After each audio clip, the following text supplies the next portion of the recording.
යේසු පිහිටයි අපි සිකුරාදා දවසේ බයිබල් ස්ටඩි එකත් එක්ක තමයි එකතු වෙන්නේ.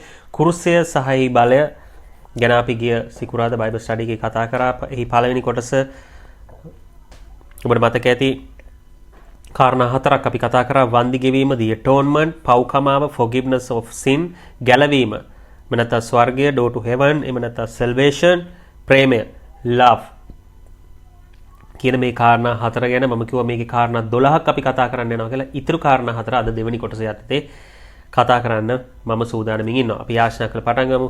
ස්වර්ගයේ වැඩ සිටින දෙවි පියාණනි යේසුස් ක්‍රිස්තුස් වහන්සේගේ නාමයෙන් අද දවසේ මේ වචනේ ඉගෙන ගන්නා වූ සියලු දෙනාට ඔබ වහන්සේගේ කරුණාව නිදහස් සුදාමාංශයේ මඟ පෙනෙන නිදහස් කරන්න අපිට තේරුම් ගැනීම පාසුන පරිස්වාමිනී මඟ පෙන්වන්න ස්වාමී වචන ගැඹුරට අධ්‍යයනය කිරීමට ගැඹුරට ධාරණය කර ගැනීමට ගැඹුරට යෑමට මේ තුල මුල් ඇදීමට අපිට පිහිටවන්නට ස්වාමී උදව් උපකාර කරන්න ස්වාමී අපි ආස්සාවෙන් අපි වහන්සේට ආදරය නිසා අපි ඕනෑම නිසා නැත්තම් බල කිරීම නිසා නෙවෙයි අපි ආස්සාවෙන් වහන්සේට ආදරය නිසා මේ විගණ ගන්න සූදානමින් ඉන්නවා ස්වාමිනී. ඒක නිසා අපිට උදව් උපකාර කරන්න. ඒ වගේම ස්වාමිනී මේ වචනේ උගන්වන මාගේ තොල් ආලේප කරාන්ට සුදාමාංශ වහන්සේ කතා කරන්නට මා තුලින් අලුත් අදහස් දෙන්න ස්වාමිනී යේසුස් ක්‍රිස්තුස් වහන්සේගේ නාමයෙන්. පස්වෙනි කරුණ නිදහස, ෆ්‍රීඩම් තමයි පස්වෙනි කරුණ. නිදහස ගැන කතා කරද්දී අපි එලිදරව් පොතේ පළවෙනි පරිච්ඡේදයේ 6 වෙනි පදේ පටන් ගද්දි කියලා තියෙනවා තමන්ගේ ලේන් අපේ පාප වලින් අප මිදුවා වූ අපව රාජ්‍යයක්ද තමන් පිය වූ දෙවියන් වහන්සේගේ පූජකයන්ද කළා වූ තෙරණ වහන්සේට ගෞරවයද පරාක්‍රමයද සදාකාලෙට වේවා. ඉතින් මෙතන පටන් ගද්දිම පළවෙනි පරිච්ඡේදයේ 6 වෙනි පදේ මම කියුවේ එලිදරව් පොතේ තමන්ගේ ලේන් පාප වලින් අප මිදුවා. මේ ලේ උන්වහන්සේ කොහෙද වැගිරුවේ? කොයි ස්ථානේද? අපි දන්නවා කුරුස්සේදී. කුරුස පූජාව, මේ වන්දි ගෙවීම පූජාව ගැන අපි පළවෙනි කාරණේ ගැන කතා කරා. එතකොට ඒ atonement එක යටතේ වන්දි ගෙවීම පූජාව යටතේ අපි ඒක ගැන කතා කරා. මේ කුරුස්සේ සහයි බලය ගැන අපි කතා කරා. එතකොට පස්වෙනි කාරණේ නිදහස. මේ කුරුස්සය තුලින්, ඒ කුරුස්සේ වැගිරුවා වූ ලේ තුලින් අපිට නිදහස එනම් මිදීම, redemption මිදීම නැත්නම් freedom FREEDOM පස්වෙනි කරුණ ඔබ සඳහන් කරගන්න. මිදීම අපව උන්වහන්සේ මුදවාගත්ත. කොහෙන්ද මුදවාගත්තේ? යක්ෂයාගේ වහල්කමෙන්, සාතන්ගේ වහල්කමෙන්. ඒ ආදම් මේව පාපයට වැටුණාට පස්සේ අපි යක්ෂයාගේ වහල් විදිහට මේ පරම්පරා මනුෂ්‍ය වර්ගය හිටියේ. ඉතින් ඒකට උන්වහන්සේගේ විසඳුම තමයි උන්වහන්සේගේ මිදීමේ සැලැස්ම. බලන්න කොයිතරම් අනර්ග සැලැස්මක්ද අපි සියලු දෙනාටම අපි ඉදිරියට බලන්න යනවා. මේක මේ සියලු දෙනාටම කියලා මම කියපු වචනේ තේරුමත් අපි 7 වෙනි කාරණේදී බලන්න යනවා. මේ සියලු දෙනාටම මිදීම එක කොට්ටාසයකට යුදෙව්වන්ට විතරක් නෙවෙයි මුළු සියලු දෙනාටම මුළු මනුෂ්‍යයාටම උන්වහන්සේගේ මිදීමේ සැලැස්ම තමයි උන්වහන්සේ මේ කුරුස පූජාවෙන් කරේ. එතකොට මෙතන අපි නිදහස ගැන කතා කරනවා. අපි තව පදයක් බලන්න යනවා. රෝම පොතේ 6 වෙනි පරිච්ඡේදයේ 6 සහ 7 පද දෙක. රෝම පොතේ 6 වෙනි පරිච්ඡේදයේ 6 සහ 7. මින්මතු අපි පාපයට සේවය නොකරන පිණිස මින්මතු අප පාපයට සේවය නොකරන ලෙස පාප ශරීරය නැතිවන පිණිස අපේ පරණ මනුෂ්‍යයා උන්වහන්සේ සමග කුරුසේ ඇනගසන ලද බව දනිමුව. මක්නිසාද මැරුණා වූ තැනැත්තේ පාපය ගැන නිර්දෝෂ කරනු ලැබ සිටි. බාන්න ඒ පදේ අර්ථය මේ නිදහස අපි නිර්දෝෂ කරනු ලැබුවා, නිදහස් කරනු ලැබුවා. මේ කුරුස පූජාව, මේ ලේ වැගිරීම තුල උන්වහන්සේ කුරුසේ සහයි බලය නිදහස් කිරීම, මේ අනිත් කාරණා අපි කතා කරන 12 වගේම ඊටම වැදගත් බලවත් මේ තුලින් තමයි අපි යක්ෂයාගේ වහල්කමින් මිදීම උන්වහන්සේ අපව මිලයට ලබා ගැනීම පර්චේස් කරා, අපිව මුදව ගත්තා, අපිව නිර්දෝෂ කරන්න ලැබුවා. එන්න එක තමයි මෙතන කියන්නේ. බලන්න මේ 7 වෙනි පදයේ කියන මක්නිසාද මැරුණා වූ තැනැත්තේ පාපය ගැන නිර්දෝෂ කරන ලැබ සිටි. ඊට කලින් 6 කියනවා මා පාපයට සේවය නොකරන ලෙස පාපශර නැතිවෙන පිණිස අප පරම මනුෂ්‍ය උන්වහන්සේ සමග කුරුසේ යන ගසුන් ලබ. ඒ කියන්නේ අපි මැරෙන්න ඕනේ. කොහොමද අපි මැරෙන්නේ? අපේ මාංශය යටපත් කළ අපේ පරණ මනුෂ්‍යයා, අපේ පරණ මනුෂ්‍යයා තමයි අපි එන ගහන්නේ. අපේ පෞකාර ස්වභාවය, පරණ මනුෂ්‍යයා තමයි අපි එන ගහන්නේ. අපි එතකොට අලුත් මනුෂ්‍යයා පැලඳ ගැනීම ගැන මෙතන කතා කරන්නේ. එතකොට නැවත ඉපදීම ගැන කතා කරන්නේ. කුරුස්සේ අපේ පරණ මනුෂ්‍යයා එන ගහලා අපේ නැවත මනුෂ්‍ය අපි ක්‍රිස්තු වහන්සේගේ නැවත නැගිටීමත් එක්කම අපේ අලුත් මනුෂ්‍යයා අපි born again ඒ අදහස මෙතන එනවා. අපි උන්වහන්සේත් සමග උන්වහන්සේගේ නැවත නැගිටීමේදී අපිත් අලුතෙන් උත්පාදනය අපිත් උන්වහන්සේ පැලඳ ගන්නවා. නැවත නැගිට resurrected Christ නැවත නැගිටුවා නැවත නැගිටින ලද්දා ඒ යේසුස් ක්‍රිස්තුස් වහන්සේ අපි පැලඳ ගන්නවා. උන්වහන්සේ සමග අපි ජීවත් වෙන අපි කුරුසයට මැරිලා කුරුසේ උන්වහන්සේ සමග අපේ පෞකාර මනුෂ්‍ය ඇන ගහලා අපි දැන් උන්වහන්සේ සමග ජීවත් වෙනවා. එතකොට මේ වගේ කුරුසේ පරණ මනුෂ්‍ය ඇන ගහලා පෞකාර ස්වභාවය අතෑරලා සම්පූර්ණයෙන් අලුත් ක්‍රිස්තුස් වහන්සේ පැලඳගෙන අලුත් මිනිස්සෙක්සේ ජීවත් වෙන අලුත් මිනිස්සෙක්සේ සිතන ඒ කෙනා තමයි නැවත උත්පාදනය වූ මිනිස්සෙක් කියන්නේ. කියන්නේ ඔබයි මමයි වගේ කෙනෙක්. එතකොට මේක අපිට ලැබෙන්නේ කුරුස පූජාව තුළ.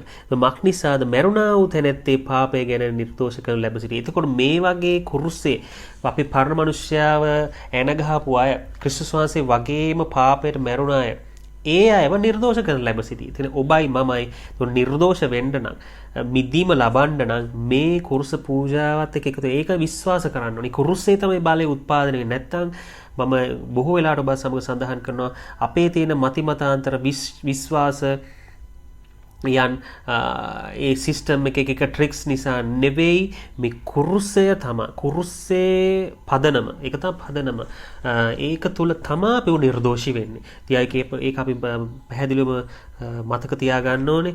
ඒ තුල තමයි ඔබත් මාත් නිර්දෝෂ වෙන්නේ. ඒ තුල තමයි ඔබත් මාත් ධර්මිෂ්ඨ වෙන්නේ. මේ උන්වහන්සේ කුරුස පූජාව තුල මේක අපි විශ්වාස කිරීම මත මේ තුල අපි පදනම් වීම, මේ තුල අපි රැඳීම, මේක අපි පිළිගැනීම, මේක අපි ඇදහිීම, මේකට අපි පංගුකාර වීම තුල තමයි අපිව නිර්දෝෂ කරන ලබන්නේ. අපේ ඔබ දිනපතා එක තමයි වැදගත් වෙන්නේ. ඔබේ පරණ මනුෂ්‍ය පරණ පෞකාර ස්වභාවය අතහැරලා ඒක කුරුසේ යන ගසමින් ඔබ අලුත් මනුෂ්‍යව පැලඳ ගනිමින් ක්‍රිස්තුස්වහන්සේගේ ස්වභාවයට එමින් දිනෙන් දින අලුත් වීම, අලුත් වැඩියා වීම, උන්වහන්සේගේ මේ නිර්දෝෂී වීම, නිදොස් වීම, පවුල මේ මිදීම ලබා ගැනීමෙන් ඉදිරියට යෑම. මම හිතනවා ඔබට පැහැදිලි ටිකක් ගැඹුරු දෙයක්. ඒ නිසා මම කැමති මේ පාඩමෙන් පසුවත් ඔබේ පද කියවන්න. මේක එතකොට සුදාමාස ඔබට තව ගැඹුරට මේ දේවල් එලිදරව් කරයි. අපි යනවා 6 වෙනි කාරණේ, 5 වෙනි කාරණෙන් පස්සේ සුවය හීලිං ගොඩ දෙනෙක් ආස දෙයක් මම ආස පද දෙකක් තමයි කතා කරන්න යන්නේ. 1 පේත්‍රස් 2:24 1 පේත්‍රස් 2:24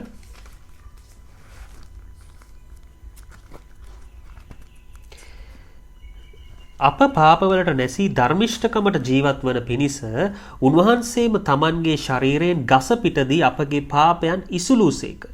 උන්වහන්සේගේ තුවාලවලින් නුඹලා සුව කරනු ලැබුවහුය කියලා එතන කියලා තියෙනවා. එතකොට මේ ගස කියන්නේ කුරුසේ සහය බලය අපි කතා කරනවා. එතකොට 6 වෙනි කාරණය සුවය හීලිං ඒක 1 පේත්‍රස් 2:24 කියන අප පාප වලට නැසී ධර්මිෂ්ඨකමට ජීවත් වෙන පිස බලන්න කලින් පදයට එක්ක ලස්සනට මේක ගැලපෙන විදිය අප පාප වලට නැසී කියන පෞකාර මිනිස්සු අපි කුරුසේ අපි එයාව මරනවා. අපි එයාවත් කුරුසේ යන ගාන ක්‍රිස්තුස් වහන්සේ එක්කම ඊට පස්සේ ධර්මිෂ්ඨකමට ජීවත් වෙනවා. ක්‍රිස්තුස් වහන්සේ එක්කම ධර්මිෂ්ඨකමට ජීවත් වෙනවා. උන්වහන්සේව පැලඳගෙන උන්වහන්සේ නැවත නැගිට්ටා. උන්වහන්සේ මරණය පැරැද්දුවා. පාපය නැසුවා. අප වෙනුවෙන් පාපය දරාගත්තා. ගස පිටදී අපව ජීවත් වෙන පිණිස උන්වහන්සේම උන්වහන්සේගේ ශරීරය දුන්නා. අප වෙනුවෙන් උන්වහන්සේ පාපයක් වුණා. මොකද උන්වහන්සේ පාප රහිතයි. උන්වහන්සේ නිකැලැල්, නිදොස්. උන්වහන්සේ ධර්මිෂ්ඨයි. උන්වහන්සේ ශුද්ධයි. උන්වහන්සේ කිසි කැලලක් තිබුණේ නැහැ. නමුත් උන්වහන්සේ පාපයක් වුණා. අපි වෙනුවෙන් ඒ පාපය වෙලා ඒ අපේ පාපය දරාගෙන උන්වහන්සේ මැරුණා. එතකොට අපිට තියෙන්නේ ඒක විශ්වාස කරන්න පමණයි. එතකොට ඒ වගේ අපිත් කරන්න ඕනේ. දැන් අපි පාපියෝ පාපියෝ මිනිස්සයා උන්වහන්සේ වගේ කුරුසය යන ගහලා අපි උන්වහන්සේගේ කුරුස පූජාවට එකතු වෙනවා පංගුකාරකම. එතකොට අපි උන්වහන්සේ තුල අපිවත් ධර්මිෂ්ඨ කරනු ලබනවා. උන්වහන්සේගේ නැවත නැගිටීම කරන කොටගෙන එතකොට උන්වහන්සේම තමන්ගේ ශරීරයෙන් ගස පිටදී අපේ පාපයන් ඉසුලුවා කියලා තියෙනවා. අපේ පාපයන් එතකොට මං කලින් කිව්වා උන්වහන්සේ අපේ පාපයන් තමයි ඉසුලුවේ ගස කියන්නේ කුරුසේ. ඒ වගේම ඒ ඉසුලු පාපයන් උන්වහන්සේගේ ලේ කරන කොටගෙන උන්වහන්සේ කුරුස පූජාව කරන කොටගෙන උන්වහන්සේගේ තුවාල වලින් නුඹලා සුව කරනු ලැබුවේ.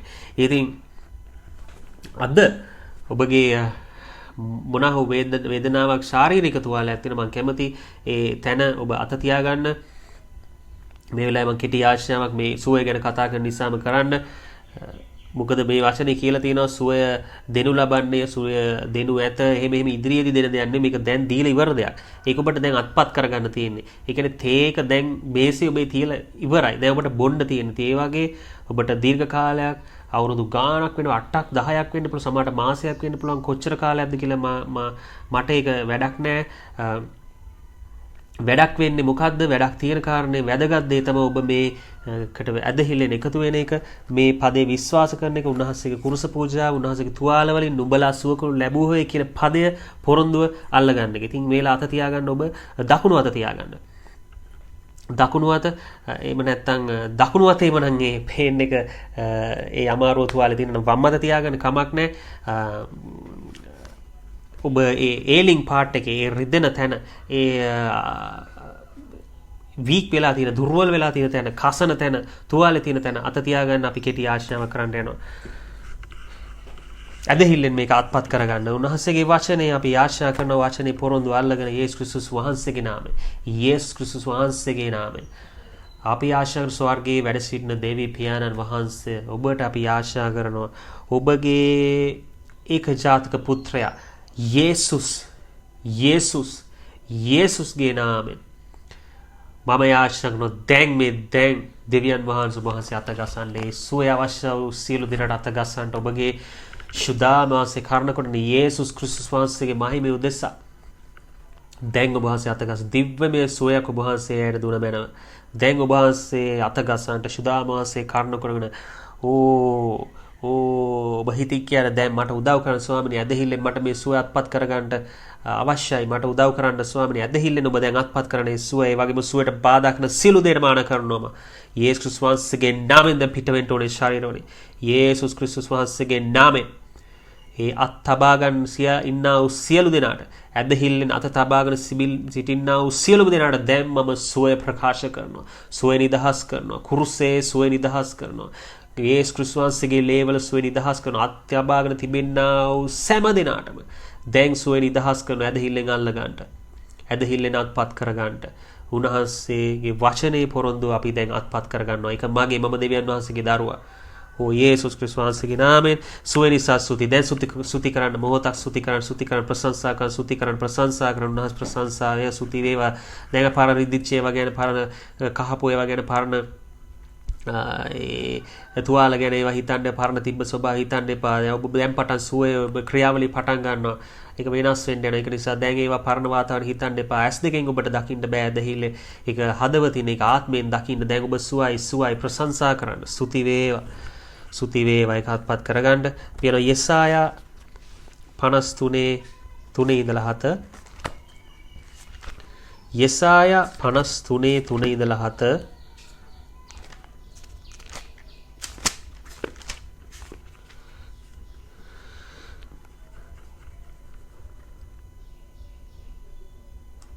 4 ඉඳලා අපි බලමු 4 ඉඳලා 5 4 සහ 5 පද දෙක අපි බලමු සැබවින්ම උන්වහන්සේ උසුලාගත්තේ අපේ දුක්ඛය දරාගත්තේ අපේ ශෝකය එසේ විනමිත් උන්වහන්සේ දඬුවමද දෙවියන් වහන්සේගෙන් පහරද පීඩාවද ලැබූ කෙනෙකුයි අපි සිතමු නමුත් උන්වහන්සේ තුවාල ලැබුවේ අපේ අපරාධ නිසායි මේතන අපි හිතනට වඩා ගැඹුරු දෙයක් මෙතන කියන මොකද්ද මේ කියන අපි උන්වහන්සේ ඇත්තටම උසුලාගත්තේ උන්වහන්සේගේ පාප දුක ශෝකය නෙවෙයි බොහෝ අය මගෙනුත් මේ ප්‍රශ්නය අහලා තියෙනවා ඇත්තට මේ දෙවියන් වහන්සේගේ පුතා නම් ඇයි දෙවියන් වහන්සේ මැරෙන්න සැලැස්සුවේ ඇයි මැරුණේ ඇයි කුරුසට ගියේ එන මැරෙන්න හේතුවක් දෙවි කෙනෙක්ට තියෙනද ඔයාගේ ඒ ලෝකයේ තැනැත්තන් අපෙන් අහනවනේ හොඳ පදයක් ඒකට උත්තරයක් දෙන්න දේ වචනයෙන්ම කඩුවෙන් උත්තරයක් දෙන්න හොඳ පදයක් මේ උන්වහන්සේ උසලගත්තේ අපේ දුක් දරාගත්තේ අපේ ශෝකේ උන්වහන්සේගේ ශෝකේ උන්වහන්සේට ශෝක වෙන්න කාරණයක් තිබුණේ නැහැ උන්වහන්සේට දුක් වෙන්න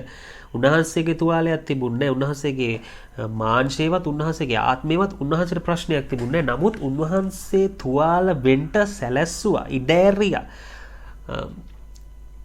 උන්වහන්සේ පාපයක් වෙන්ට සැලැස්සුවා ඉඩෑරියා ඇයි අපේ තුවාල සුවවන පිණිස අපේ ආත්මික ශාරීරික සුවාව තුවාල සුවවන පිණිස ඒ වගේම අපේ ප්‍රාණයට ගැලවීම දෙන පිණිස. ඒතර ඒක තමයි මෙතන උන්වහන්සේ කරේ මේ ආත්මික ශාරීරික එතකොට මේ ප්‍රාණය මේ සම්බන්ධ තුනම උන්වහන්සේ ඒකට හීලින් එක ඒකට සුවය දෙන පිණිස. එතකොට මෙතන මේ තුන් ආකාර සුවයේ තුන් ආකාරයෙන් මෙතන කියවිලා තියෙනවා. ඒ තුනම දෙන පිණිස තමයි උන්වහන්සේ ප්‍රාණය නැසෙන්ට සැලැස්සුවා. ඒ වගේම උන්වහන්සේගේ ආත්මික උන්වහන්සේ ශෝක වුණා, මරණයටපත් වුණා. ඒ වගේම ශාරීරිකව උන්වහන්සේ තුවාල ලැබුවා. ඇයි මේ? අපි වෙනුවෙන් බලන්න උන්වහන්සේ දරාගත්තේ අපේ ශෝකේ, අපේ දුකේ. එසේ වි නමුත් උන්වහන්සේ දඬුවම් දෙවියන් වහන්සේ පහර පීඩාවද ලැබුව කෙනෙක් අපි සිතමු. නමුත් සමහරලාට බොහෝ ලෝකයා හිතන මේ උන්වහන්සේ දෙවියන් වහන්සේගේ දඬුවමක් විඳ උන්වහන්සේ දෙවියන් වහන්සේගේ දඬුවමක් ලැබුවා මේ කුරුසෙට යන්නම ඕනේ තිබුණා ඊට පස්සේ වෙන පිළියමක් තිබුණා කියලා ලෝකයා කියනවා. නමුත් උන්වහන්සේ තුවාල ලැබුවා පස්වෙනි පදේ කියනවා අපේ අපරාධ නිසාය පොඩි කරනු ලැබුවේ අපේ අයුතුකම් නිසාය අපට සමාදානය ගෙන දෙන දඬුවම උන්වහන්සේ පිටට පැමුණුනේ. උන්වහන්සේගේ පහරවලින් අපට සුවය ලැබී තිබෙමි. උන්වහන්සේගේ පහරවලින් කියන්නේ උන්වහන්සේ ලැබුවා ඒ උන්වහන්සේට දුන්න කසපහර උන්වහන්සේගේ තුවාල වලින් අපේ තුවාල අද සුව වෙලා තියෙනවා. ඒක නිසා තමයි කුරුසේ උන්වහන්සේ මේ පූජා වුණේ කුරුසේ තුවාල ලැබුවේ කුරුසේ කසපහර කෑවේ කුරුසේ ලේ වැගිරුවේ උන්වහන්සේ අපේ ආත්මයට ප්‍රාණයට ශරීරයට මේ තුනටම තුන් ආකාර සුවය අපිට සම්පූර්ණ ලබා දෙන පිණිස ඒ සුවය ඒක වෙනම පාඩමක් මම තව දවසක ඔබත් සමග එක කරන්න සූදානම් වෙනවා. අපි යනවා ඊළඟ කාරණය 7 වෙනි කාරණය සමගි කිරීම reconciliation RECONCILLIATION සමගි කිරීම reconciliation එපිස 2:16 සිට 18 එපිස 2:16 සිට 18 තමයි අපි බලන්න යන්නේ.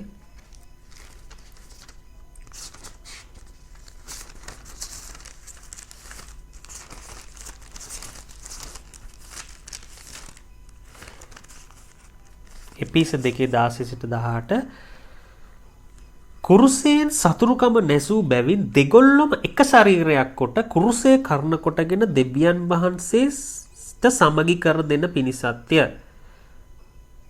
අන්න 17 කියනවා උන්වහන්සේ ඇවිත් දුර සිටියා වූ නුඹලාට සමාදානයේද ළඟ සිටියවුන්ට සමාදානයේද දේශනා කළසේක. මක්නිෂාද උන්වහන්සේ කර්ණ කොටගෙන අප දෙගොල්ලොට එක ආත්මයන්න් වහන්සේ තුල පියාණන් වහන්සේ ළඟට පැමිණීමේ පුළුවන්කම තිබේ. මේ දුර ළඟ කියලා කියන්නේ මේ ලංකාවේ ඔබේ ළඟ ඉන්න අසල්වාසය දුර ඉන්න අසල්වාසය එහෙම නැත්නම් දුර තියෙන සභාව ළඟ තියෙන සභාව මේ ඇමරිකාවේ තියෙන එක ලංකාවේ තියෙන එක ගැන නෙවෙයි යුදෙව්වන් සහ අන්‍ය ජාතිකයන්. එතකොට මේ දෙගොල්ලොම යුදෙව්වන් සහ අන්‍ය ජාතිකයන් මේ දෙගොල්ල මොකද සමහර අය හිතනවා මේ යේසුස් වහන්සේ යුදෙව්වේ යේසුස් වහන්සේ මේ යුදෙව්වන්ට ඊශ්‍රායල් ජාතියට විතරයි මේ එකතු කිරීම දෙවියන් වහන්සේත් එක්ක කරේ. මේක එක්තරා කොටසකට විතරයි. මේ උන්වහන්සේගේ සෙනගට විතරයි. උන්වහන්සේගේ මේ ආබ්‍රහම්ගේ පරම්පරාවට විතරයි. මේ නැත්තම් මේ ඊශ්‍රායල් වංශයට විතරයි. කියලා වෙන් කරන මේ හිතන කොටසක් වෙන් කරන කොටසක් හිටියා වෙන්න පුළුවන් තාමත් ඉන්නවා නේද? එහෙම ඒක බයිබලයේ කියලා තියෙනවා මේ සමගි කිරීම reconciliation එක කරලා උන්වහන්සේ ඉවරයි ආය කරන්න දෙයක් නැහැ. කරලා ඉවරයි. කොහෙදද කරේ? කුරුසේදී. උන්වහන්සේ මේකට ලස්සන පද ටිකක් මම මේ ඉංග්‍රීසියෙන් බලද්දි තිබ්බ මේ සමගි කිරීම reconciliation මේ සමත කිරීම කියලා සමගි කිරීම වගේ මේ සමතයකටපත් කිරීම සමගි කිරීම එහෙම නැත්නම් සමාදාන කිරීම. හරි ලස්සන වචනයක් මේ සමගි කිරීම, සමාදාන කිරීම, සමත කිරීම, සමතයකටපත් කිරීම තමයි මෙතන කරේ. මොකද්ද මේ සමතයකටපත් කරේ? ඒ තමයි දෙවියන් වහන්සේගෙන් වෙන් වෙලා හිටියේ මනුෂ්‍ය වර්ගය පාපයෙන් වෙන් වෙලා හිටියේ. ඒක ක්‍රිස්තුස් වහන්සේ ඒ වෙන් කිරීමේ බිත්තිය කැඩුවා. ඒක 14 වෙනි පදයේ එතන කියලා තියෙනවා මාක්ටිසාද වෙන් කිරීමේ මැද බිත්තිය බිඳ දමා ඒ සතුරුකම නැවත නියෝගවල අන්තර්ගත ආඥාව විවස්ථා තමන්ගේ මාංශයෙන් නැතිකොට ඒ පිස ඒ දෙකේ 14 වෙනි පදයේ කියලා තියෙනවා අපි මේ ලියාගත්තේ 2:16 සිට 18 ඒ කුරුසේ කරන කොට කුරුසේ තමයි ඒකේ මාර්ගය උන්වහන්සේකට විවර කර මාර්ගයේ සමග කිරීම සිද්ධ වුණේ කුරුසේ කරන කොටගෙන. උන්වහන්සේ මේ පොළොවේ කරපු සේවය කරනකොට නැත්තම් කරපු හාස්කමක් කරනකොට අපි නැත්තම් අපේ විශ්වාසයෙන් අපේ යාඥාව කරනකොට අපි බයිබලයේ කියවුවා කියලා නෙවෙයි අපි සමග වෙන්නේ දෙවියන් වහන්සේත් එක්ක. අන්න ඒක අපි හරියට අපි මේ සත්‍යතාවයන් දැනගෙන ඉන්න ඕනේ. ඔබ බයිබලයේ මුළු දවසට පැය 6ක් කියවුවා. පැය 9ක් යාඥා කර හැමදාම යාඥා නිරාහාර හිටියා. ඒක නෙමෙයි පදනම. ඒක හොඳයි. ඒක හොඳ දෙයක්. ඒ උන්වහන්සේත් එක්ක සම්බන්ධතාවය තියාගෙන අපි දිගටම පවත්වාගෙන යන ඉතින්. නමුත් මේ සම්බන්ධතාවය කොහෙන්ද ඇති වෙන්නේ? ඒකේ මුල මේ සමාදානය එන්නේ කොතනින්ද? මේ සමගි කිරීම උනේ කොතනින්ද? ඒ මූලාරම්භ ඒ පදනමම දැනගෙන ඉන්න ඕනේ. පදනම සුදු බයිබලයේ දේ වචනේ කියලා තියෙනවා මේ රිකන්සිලියේෂන්. උනේ කුරුසේ කරන කොටගෙන. කුරුසේ පූජාව කරන කොටගෙන තමයි මේ දේ සිද්ධ වුණේ. උන්වහන්සේ එතකොට මේ එක වංශයක් විතරක් නෙවෙයි අපි හැමෝම දැන් ක්‍රිස්තුස් වහන්සේගේ වංශය. එක පරම්පරාවක්, එක රටක්, එක දේශයක්, එක නගරයක් කියලා නේ, එක සභාවක් කියලා අපි ඔක්කොම උන්වහන්සේ අදහන්නා වූ උන්වහන්සේ අනුව ගමන් කරන්න, උන්වහන්සේගේ සෙනග, යේසුස් ක්‍රිස්තුස් වහන්සේගේ කුරුස පූජාව පිළිගන්න, උන්වහන්සේ තමන්ගේ මගේ ස්වාමියා කියලා පිළිගන්නව සියලුම දෙනා ඕන රටක ඕන ජාතියක ඕනම කෙනෙක් ඕන නගරයක ජීවත් වෙන කෙනෙක් පිළිගන්නවද ක්‍රිස්තුස් වහන්සේ මගේ ගැලවුම්කාරයා යේසුස් ක්‍රිස්තුස් වහන්සේ තමයි මගේ ස්වාමියා කියලා ඔහුට ගැලවීම තියෙනවා ඔහුට මිදීම තියෙනවා ඔහුට මේ දෙවියන් වහන්සේත් එක්ක සමගිකම පංගුකාරකම තියෙනවා ඒ වගේම නිදහස තියෙනවා මේ මුග ඒ 18 වෙනි පදයේ තියෙන මක්නිසාද උන්වහන්සේ කරනකොට අප දෙගොල්ලන්ටම එකසු ආත්මයන්න් වහන්සේ තුල පියාණන් වහන්සේ ළඟට පැමිණීමේ පුළුවන්කම තිබේ බලන්න අපිට ඒ වගේම හෝලි ස්පිරිට් ලබන්න පුළුවන්. හෝලි ස්පිරිට් ඉන්දියාවට ලංකාවේ මේ සභාවට විතරක් එහෙම කියලා නෑ. හෝලි ස්පිරිට් ඕන කෙනෙක්ට. ඔබට මට ඕනම කෙනෙක්ට යේසුස් ක්‍රිස්තුස් වහන්සේ විශ්වාස කරන යේසුස් ක්‍රිස්තුස් වහන්සේ කුරුස පූජා විශ්වාස කරන ඕන කෙනෙක්ට සුද්ධාමාසය ලබන්න පුළුවන්. ඒ වගේම සුද්ධාමාසය තුල පියාණන් වහන්සේ ළඟට පැමිණීමේ පුළුවන්කම. ඒ කියන්නේ අපිට උන්වහන්සේගේ අභිමුඛත්වයට යන්න දෙවියන් වහන්සේ ළඟට ඩිරෙක්ට් අපිට යන්න බෑ. දෙවියන් වහන්සේ ළඟට තමයි අපේ මුස්ලිම් සහෝදරයෝ ආරාධනා ගන්න තැන මේ මෙතන තව කාරණයක් මම කියන්න කැමති මේ ඕන හිතනවා දෙවියන් වහන්සේ ළඟට ඩිරෙක්ට් යන්න පුළුවන් God තමයි අපි අදහන්නේ ජීසස් ප්‍රොෆට් ජීසස් අනාගත වක්තෘ කෙනෙක් විතරයි අපිට God believe කරලා එතනින් අපිට ගැලවීම ලබන්න පුළුවන් කියලා. නමුත් නෑ බයිබලයේ බොහෝ පද තියෙනවා. ඒකේ පැහැදිලිවම කියලා තියෙනවා අපිට මේ සමගි කිරීම reconciliation පාපයට වැටෙන මිනිස්සයා මුදවගෙන මේ මිදීමේ සැලැස්මහරහා ගලවගෙන ස්වර්ගයේ මාර්ගේ විවෘත වෙන්නේ මේ සමගි කිරීම හරහා. මේ reconciliation process එක තමයි උන්වහන්සේ කරේ කුරුසේ. ඒ කුරුස පූජාව කරන කොටගෙන තමයි අපිව සමගි වෙන්නේ දෙවියන් වහන්සේත් එක්ක. ඒ වගේම මම කිව්වා සුදාමාසය ලබා ගන්න පුළුවන්. ඒ වගේම මේකට ભેදයක් නැහැ ඉන්න රට ජාතිය ඒක ભેදයක් නැහැ මුළු ඔක්කොටම මුළු දෙගොල්ලොන්ටම ළඟ දුර ඉන්න දෙගොල්ලොන්ටම කියලා අදහස් කරේ මම කිව්වා ඒ යුදෙව් මුළු ඒ වගේම මුළු ලෝකවාසී සියලු දෙනාට මේ වගේ සුදාමාසය ලබා ගන්න පුළුවන්. ඒ වගේම දෙවියන් වහන්සේ ළඟට යන්න නිදහස්කම ඔබටත් මටත් ඇති වෙනවා මේ කුරුස පූජාව උන්වහන්සේ කරපු කරන කොටගෙන සමගි කිරීම තමයි 7 වෙනි කාරණය. 8 වෙනි කාරණය අපි බලනවා. 8 වෙනි කාරණය පවිත්‍ර කිරීම cleansing පවිත්‍ර කිරීම cleansing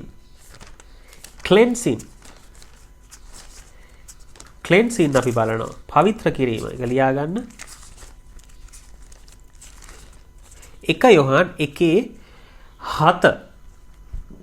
යොහන් 1:7 නමුත් උන්වහන්සේ ආලෝකයේ සිටින්නාseම අපිත් ආලෝකයේ හැසිරෙමු නම් අපට එකිනෙකා සමග පංගුකාරකම ඇත්තේය. උන්වහන්සේගේ පුත්‍රෝ යේසුස් ක්‍රිස්තුස් වහන්සේගේ ලේද සියලු පාප වලින් අප පවිත්‍ර කරන්නේ. දැන් මෙතන කියන්නේ උන්වහන්සේත් එක්ක අපි උන්වහන්සේ ආලෝකයේ සිටිනවා කියලා. උන්වහන්සේ තමයි ආලෝකය. මේ සැබෑකම ඒ වගේම ධර්මිෂ්ඨකම සියලු දේ කෙරේ යහපත්කම උන්වහන්සේ කෙරේ තියෙන මේව තමයි ආලෝකයේ ඵල. ඒක දේ වචනේ ප්‍රකාරයෙන් දේ වචනේ තියෙන විදිහට. එතකොට මේ උන්වහන්සේත් සමගම අපිත් ආලෝකයේ හැසිරෙනවා නම් මේ අපි තුල සැබෑකම තියෙනවා. අපි ධර්මිෂ්ඨ නම් අපි සියලු දේ කෙරේ යහපත්කම ඇතුව ජීවත් වෙනවා. අපිට එකිනෙකා සමග, ඒ කියන්නේ ඔබටත් මටත් මේ ඇදහිලි වන්තයන්ට අපිට එකිනෙකා සමග පංගුකාරකම තියෙනවා. මේක නැත්තම් පංගුකාරකම් තියාගන්න අමාරුයි. මේක නැති වුනහම තමයි මේ වාද විවාද හිත්‍රදීම් ප්‍රශ්න එක මේ එකග වෙන්නේ නැති දේවල් තරඟකාරීත්වය වාද ભેද විවාද ක්‍රෝධ මේවා ඇති වෙන්න හේතුව තමයි මේ පංගුකාරත්වය තියාගන්න බැහැලු ආලෝකයේ හැසිරෙන්නේ නැත්නම් මම ටික පාඩමින් එහාටත් ගිහිල්ලා මම ඔබට කියලා දුන්නා ඔබට උදව් වෙන පිණිස. ඉතින් ආලෝකයේ හැසිරෙනවා කියන්නේ මොකද්ද? අපි උන්වහන්සේ සමග ආලෝකයේ ඉන්නවා කියන අපි සැබෑකම තියෙන අපිට අපි ධර්මිෂ්ඨ අපි යහපත කරන අපි සියලු දේ කෙරෙහි යහපත් ලෙස ක්‍රියා කරනවා. එහෙම අයට පංගුකාරකම තියෙනවලු. ඒ වගේම උන්වහන්සේගේ ලේ මේ පංගුකාරකමට පහසු වන පිරිස අපිව පවිත්‍ර කරනවා. අපිව පවිත්‍ර කරනවා කියන දේ. ඒකට පවිත්‍ර කිරීම ක්ලෙන්සින් ගැන මෙතන කතා කරලා තියෙනවා. උන්වහන්සේ අපිව පවිත්‍ර කරනවා ඒ කුරුසේ වැගිරුවා වූ ලේ කාරණාවකට. මොකද උන්වහන්සේගේ ලේ පවිත්‍රයි. උන්වහන්සේගේ ලේ ශුද්ධයි. උන්වහන්සේගේ ලේ ධර්මිෂ්ඨයි. උන්වහන්සේට ලේ වැගිරීමට වෙන කිසි කාරණයක් තිබුණේ නැහැ. උන්වහන්සේට පාපයක් තිබුණේ නැහැ. උන්වහන්සේ ලේ වගුරලා ඒක හොද ගන්න, සමාව ගන්න. උන්වහන්සේට ඕනුනේ උන්වහන්සේගේ ධර්මිෂ්ඨ ශුද්ධ පාප රහිත නිකැලල් නිදොස් ලේ අපි වෙනුවෙන් වගුරවලා අපි වෙනුවෙන් මේ පවිත්‍ර කිරීම දෙවියන් වහන්සේගෙන් අරන් දෙන්න. මේ cleansing මේ purifying sanctifying මේ process එක මේ ක්‍රියාවලිය උන්වහන්සේ සම්පූර්ණ කරේ කුරුස පූජාව කරන කොටගෙන. ඒ වගේම අපි යනවා 9 විශේෂ පදයක් තියෙනවා. මේ 1 යොහාන් 1:7 අපි කියුවා 1 යොහාන් 1:9 විශේෂ පදයක් තියෙනවා. මේ පදය කියන්න කලින් මම කියන්න කැමති ඔබට මතක ඇති අපි මේ කාරණා කතා කරද්දී මේ දැන් 8 වෙනි කාරණාව කතා කරන අපි දෙවෙනි කාරණාවදී කතා කරා පව්කම forgiveness of sin. පව්කම forgiveness of sin අපි කතා කරා. නමුත් මෙතන තියෙනවා මේ පවිත්‍ර කිරීම කියලා. එතකොට ඒ වගේම දැන් මේ 1 යොහාන 1:7 අපි කියුවා 9 දී කියලා තියෙනවා අපේ පාපවල් කියා දෙමු නම් අපේ පව් කමා කරන්නටත් අධර්මිෂ්ඨකමින් අපි පවිත්‍ර කරන්නටත් උන්වහන්සේ විශ්වාසව ධර්මිෂ්ඨව සිටසේක. එතකොට මේ පව් කමාව සහ පවිත්‍ර කිරීම. පව් කමාව සහ පවිත්‍ර කිරීම. හරියට මට මේක දැනෙන හැඟෙන විදිහට මගේ ආත්මයට මම උන්වහන්සේගෙන් බොහෝසේ මම විමසුව ආත්මයෙන් ආත්මයන් වහන්සේත් එක්ක මේක දෙකක්ද මේක එකක්ද මොකක්ද මේ පව් කමාව පවිත්‍ර කිරීම දෙකක් තියෙනවා. cleansing එකම forgiveness cleansing forgiveness කොහොමද මොකක්ද ස්වාමීනි මට පැහැදිලි. ඒක උන්වහන්සේ මට පොඩි උදාහරණ පැහැදිලි හරියට තුවාලේ හොඳ වෙන්නේ නැතුව පොතු වෙන්නේ අපේ ශරීරයේ තුවාලයක් තියෙනවා. සාමාන්‍ය පොතු වෙන්නේ හොඳ වුණාම නේ ඉස්සල්ලා මස් පිරීලා ඒ විස බීජ අයින් වෙලා මේ උන්වහන්සේ අපේ මැවිල්ලේ හදලා තියෙන විදිහ අපි ඉබේම අපේ ශරීරයේ ඒ පණිවිඩ ඒ නහර වලට ගිහිල්ලා ඒ ස්නායු වලට ගිහිල්ලා මොන හරි දෙයක් අපේ ශරීරේ වුණාම එහෙම තමයි ඒ හීලින් ප්‍රොසෙස් එක වෙන්නේ. ඉස්සල්ලා ඒ මස් ටිකක් ඇවිල්ලා ඒ තුවාලේ වැහිලා ඊට පස්සේ ඒක වේලේ උඩින් පොත්තක් ඇවිල්ලා ඊට පස්සේ එහෙමම හැම වෙනවා. ඉතින් ඒ වගේ මේ පව් කමාව පවිත්‍ර කරන ඔය වගේ උදාහරණයක් පව් කමාව අපිට මේ කුරුසේ තුල ලී තියෙනවා. අපේ forgiveness එක අපිට ලබා ගන්න පුළුවන්. අපිට කමාව උන්වහන්සේක අපේ පව් ලිලවන්න පුළුවන්. ඒ වගේම අපි සම්පූර්ණ පවිත්‍රතාවය ඒක සම්පූර්ණ පව් කමාව ලැබෙන සම්පූර්ණ සුවය සම්පූර්ණ අපේ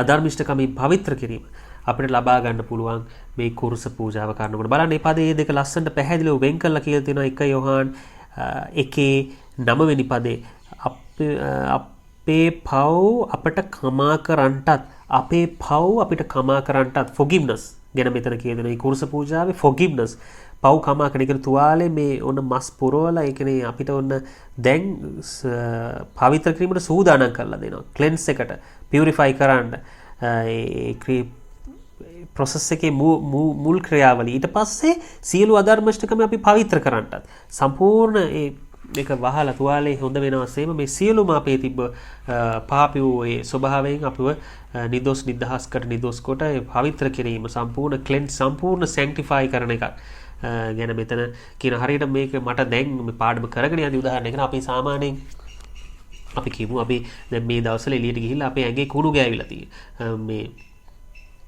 නැත්නම් අපි මොන හරි කුණු අතේ මොන හරි ගම් හරි මොන හරි නිකන් කළු පාට ද්‍රව්‍යයක් අපි කියමු ගෑවෙනවා කියලා. අපි ඒ ද්‍රව්‍ය උඩට අපි සැන්ක්ටිෆයි කරනවා. අපි ද්‍රව්‍ය උඩට සැනිටයිස් ගහන්නේ නැහැ. ඒ කළු පාට අපි කියමු දූවිලි නැත්නම් මඩ රොත්තක් අපි ගෑවුනහම අපි ඒක අයින් කරලා පිහිදලා දාලා ගසලා දාලා තමයි අපි සැනිටයිස් කරගන්නේ. ඒක දැක දැක ඒක උඩට අපි සැනිටයිස් ගහන්නේ. ඒ වගේ මේ මොකද සැනිටයිස් එකකින් වෙන්නේ සැනිටයිස් එකකින් මේ පවිත්‍ර කිරීමක් නේ, ක්ලෙන්ස් එකක්, පියුරිෆයි, සැන්ක්ටිෆයි කිරීමක්. අපි ඉස්සල්ලා අරක අයින් කළා දාන. ඉතින් ඒ වගේ මෙතන මේ පව් කමාව ලබා ගන්නවා අපි කුරුස පූජාව කරනකොට forgiveness. ඊට පස්සේ අපි ක්ලෙන්ස් කරගන්න, අපි සැන්ක්ටිෆයි කරගන්නවා, අපි පියුරිෆයි කරගන්නවා අපිව මේ කුරුස පූජාව කරනකොට. මම හිතනවා ඔබට පැහැදිලි කියලා. නමුත් ඔබටත් මේකේ තව දේවල් දෙවියන් වහන්සේ එළිදරව් කරයි, සුද්ධා වහන්සේ එළිදරව් කරයි. ඔබ මේ පද ලියලා නැවත නැවත කියවද්දි, මෙනෙහි කරද්දි අපි දෙන්නගෙම ඔබගෙත් මගේ ටීචර් තමයි Holy Spirit. සුද්ධා වහන්සේ නැතුව මම දැක්ක මේ ළඟදී අපිට මේ දේවල් ඉගෙන ගන්න බෑ. සුද්ධා වහන්සේ නැතුව මේ ළඟදී ලස්සන දෙයක් ඉන්ටර්නෙට් එකේ දාලා තිබ්බා කෙනෙක්. මේ සුද්ධා වහන්සේ නැතුව බයිබලේ දිය කරලා බිව්වත් සුද්ධා වහන්සේ නැතුව නම් තේරුම් ගන්න බෑ. එයාට ඒකෙන් පළක් වෙන්නේ නැහැ, අර්ථවත් වෙන්නේ නැහැ. උදේ හවා ඒක කියන්නේ උදේ හවා පැය ගාණක් කියෙව්වත්, අවුරුදු ගාණක්, අවුරුදු 12ක් 20ක් 30ක් කියෙව්වත් සුද්ධාත්මයන් වහන්සේගේ උදව්ව, මඟ පෙන්වීම, දෙවියන් වහන්සේගේ කරුණාව, අනුග්‍රහය, මේ දේවල් නැතුව අපි නිකන් ඔහේ කියවගෙන ගියොත් ඇත්තටම ඒකේ ප්‍රයෝජනයක් වෙන්නේ නැහැ. ඒක මමත් පිළිගන්නවා. ඒක නිසා අපි අපේ ටීචර්, අපේ හෙල්පර්, අපේ ඇඩ්වොකේට් අපිට මඟ පෙන්වන්න, සත්‍යතාවය එළිදරව් කරන්න සමසු සත්‍යතාවයේ ආත්මයන් වහන්සේ. ආත්මයන් වහන්සේගේ මඟ පෙන්වීම ඇතිවම ඔබ කියවන්න උන්වහන්සේ ඔබට එළිදරව් කරයි මේකේ ගැඹුරු ඇතුළාන්ත සත්‍යතාවය. ඒ සත්‍යතාවය දැනගන්න අපි නිදහස් වෙන්න යනවා. ඉතින් මම උනන්දු කරනවා ඒක නිසා මේ පද ලියලා නැවත මෙනෙහි කරන්න, කියවන්න. මහිතනවා ඔබ ආශිර්වාද ලැබුවා කියලා මේ වචනය තුල. කුරුස සහය බලය දෙවෙනි කොටස අපි කරේ. ඒ වගේම තුන්වෙනි කොටස ලබන සිකුරාදා බයිබල් ස්ටඩි එකේ අපි බයිබල් අධ්‍යයනය කරන්න සූදානම් වෙනවා. ඔබට යේසු පිහිටයි.